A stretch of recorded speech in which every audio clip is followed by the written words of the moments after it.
अधिकारी, कर्मचारी, पत्रकार, विद्यार्थी व उपस्थित सर्व बंधू भगिनींनो, महाराष्ट्र राज्याच्या 67व्या स्थापना दिनानिमित्त आणि जागतिक कामगार दिनानिमित्त आपणा सर्वांना हार्दिक शुभेच्छा। दिनांक 1 मे 1960 रोजी महाराष्ट्र राज्याची स्थापना झाली। संयुक्त महाराष्ट्राच्या निर्मितीच्या लढ्यात अनेक हुतात्म्यांनी बलिदान दिले आणि मराठी भाषिक प्रदेश असलेले आपले महाराष्ट्र राज्य अस्तित्वात आले। भारतीय संघराज्यातील एक प्रगत राज्य म्हणून महाराष्ट्राचे वेगळे महत्त्व आहे।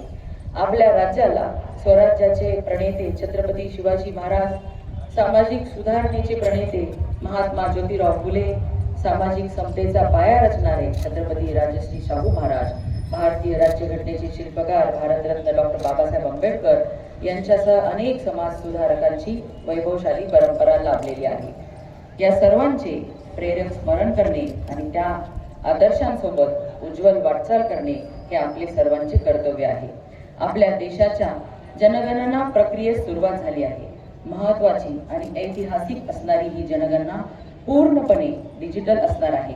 जनगणना ही केवळ आकडेवारी नसून देशातील योजना बांधणी, विकास आणि कल्याणकारी निर्णयाचा आधार आहे।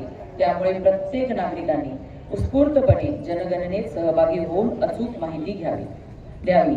महत्त्वाचे म्हणजे आज 1 मे पासून जनगणनेच्या पोर्टलवर स्वगणना प्रक्रियेस प्रारंभ होत आहे। 15 मे पर्यंत ही प्रक्रिया राबविण्यात येणार आहे। माझे परभणी जिल्ह्यातील सर्व नागरिकांना आवाहन आहे की जनगणनेच्या पोर्टलवर आपल्या कुटुंबाशी संबंधित सर्व माहिती व्यवस्थितपणे भरावी।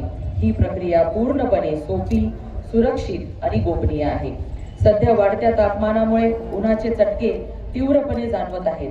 त्यामुळे प्रत्येकाने काळजी घ्यावी, निष्काळजीपणा टाळावा, विनाकारण उन्हात फिरू नये, आवश्यक ती खबरदारी घ्यावी।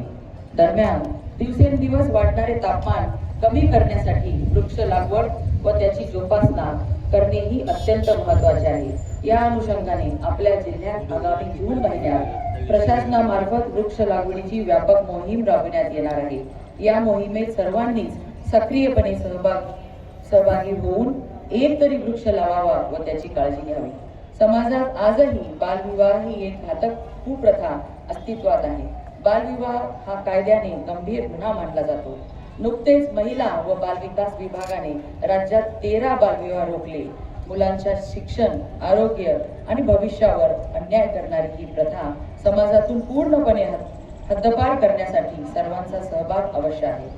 कुठे जर बालविवाह ठरत असेल किंवा होणार असल्याची माहिती मिळाल्यास तात्काळ 1098 या टोल फ्री क्रमांकावर कळवावे, असे या निमित्ताने मी आवाहन करते। राज्याच्या प्रादेशिक संतुलित विकासासाठी शासनाने आपल्या परभणी जिल्ह्याचा आकांक्षित जिल्हा कार्यक्रमात समावेश केला आहे। या निर्णयामुळे जिल्ह्याच्या सर्वांगीण विकासाला